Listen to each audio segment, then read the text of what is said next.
sa Taurus Sun, Moon, Rising, and Venus reading for the month of February. For your personal reading, kindly send me a direct message. Okay. Kamusta mga Taurus? Okay. Let's see kung ano meron. Taurus Sun, Moon, Rising, and Venus reading for the month of February. Let's see. Okay. Naiinip ka na sa iyong pangarap para sa iyong wish fulfillment, okay? Remind ko uli kayo, hindi ako magme-message sa inyo isa-isa.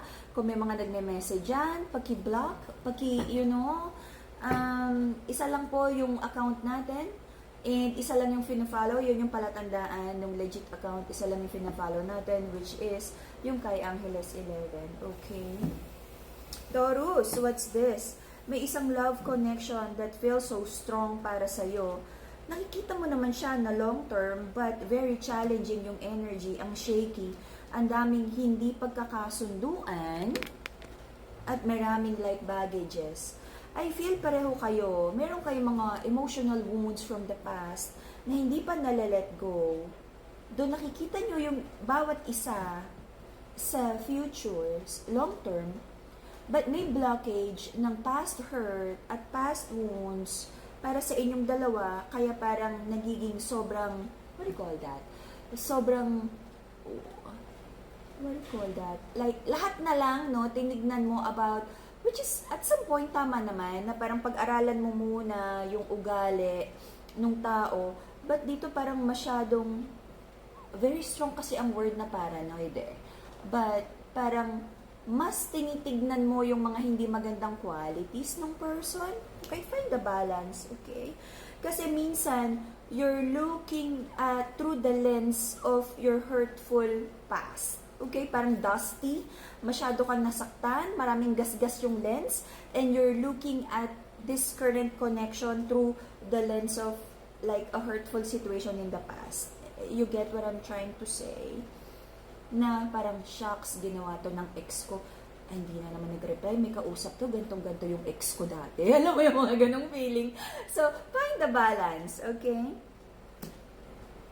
Gusto naman nyo parehong i-move forward tong connection na to. But I feel, yung hurtful energy na yun, mas nakikita ko sa feminine. Okay? So, marami siyang gustong sabihin, i-correct about the masculine.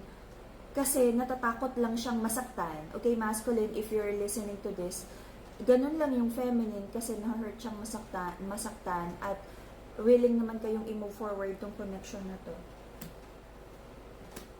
I feel, sabi ng masculine, gusto naman niyang magstay sa connection na to. Minsan, gusto namang magkwento ng masculine, maging honest, pero natatakot siya kasi baka yung sobrang honesty ba?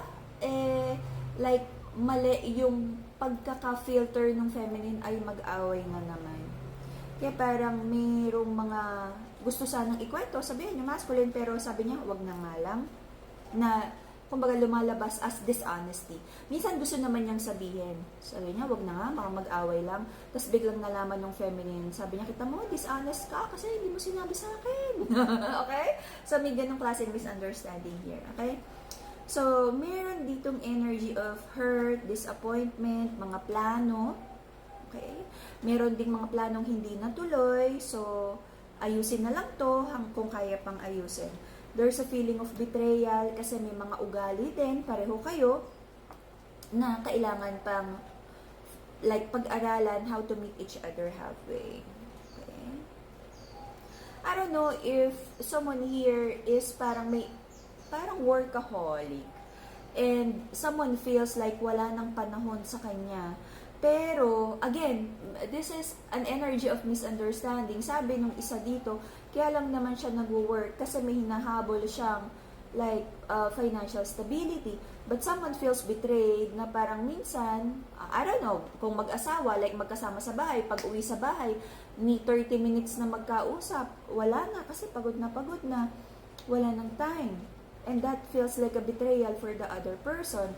Pero ang katwiran naman ng isa, may hinahabol siya eh. Maraming bills, maraming responsibilidad, maraming babayaran in the next 3-6 months. Okay? The Wheel of Fortune is in reverse. Maraming gustong i-build sa connection na to, but medyo shaky, marami pang aayusin sa ugali, pagkakaintindihan. Lagi na lang may conflict, and someone is trying to walk away, may trust issues din. Okay? Gaano kaya katotoo ang trust issues na to? May nakikita din ako dito na minsan, no, itong masculine na to, syempre sa work, may nakakasama siya na sabihin natin opposite sex na confident, na napagsasabihan ng problema. And napakadelikado ng energy na yan, no? If ang best friend mo ay opposite sex. Kasi very vulnerable na there is a chance na magkaroon ng emotional investment, attachment, pag ang beshi-beshi mo ay opposite sex. Okay? So, ingat dyan. So, there's an energy here of like may sadness.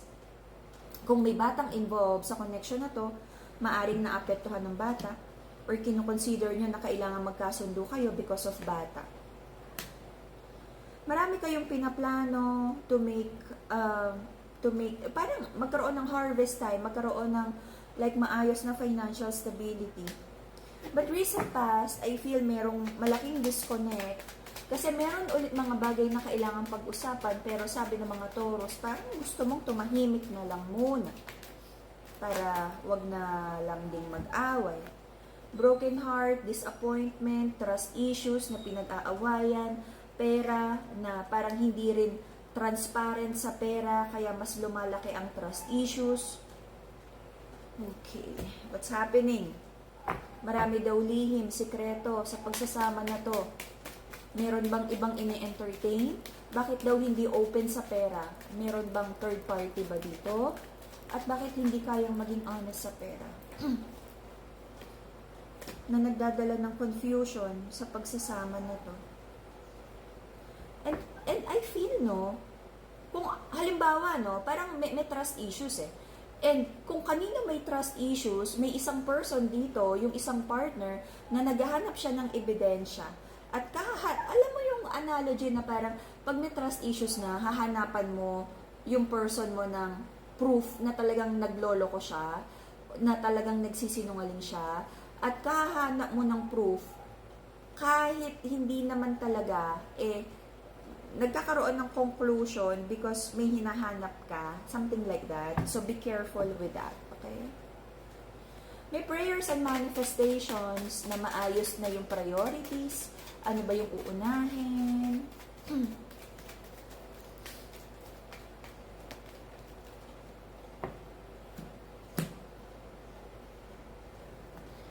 Someone feels broken-hearted about mga hindi pagkakasunduan at trust issues dito. And if may nai-involve, hindi to para sa lahat. If may nai-involve na third party dito, parang naninimbang yung someone na may ine-entertain na dalawa kung sino ang pipiliin niya at alam niyang may masasaktan siya. Okay, someone is praying na wag sanang malaman ng third party na to. Or someone is praying na makapili na siya ng maayos para matapos na tong hurtful situation na to. Sabi ng mga Taurus, naghihintay siya ng good news, good outcome, to heal your emotions,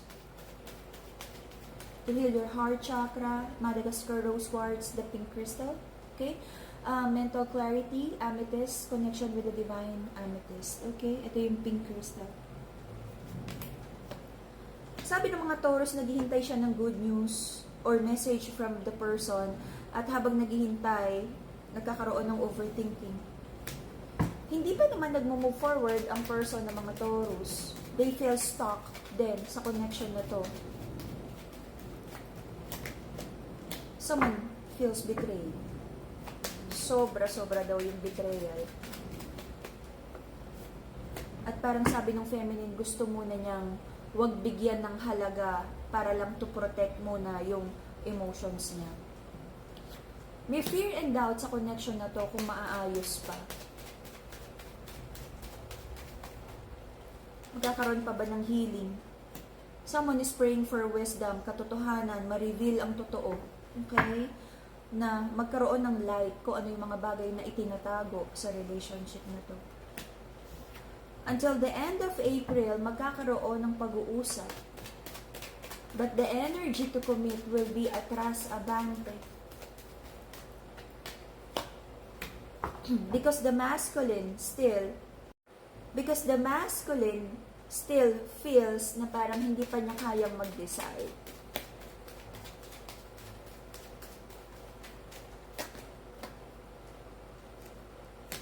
But the masculine wants to do what's right. But alam niya na kahit anong piliin niya, may masasaktan. Kahit anong piliin niya, ayaw niya ng conflict.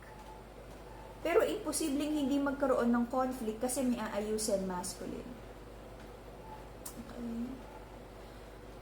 Okay, for some of you, yung third party na to pwedeng like biyanan or kapatid, kamag-anak na mas priority kesa dun sa love connection na to. Yung iba, literal na third party.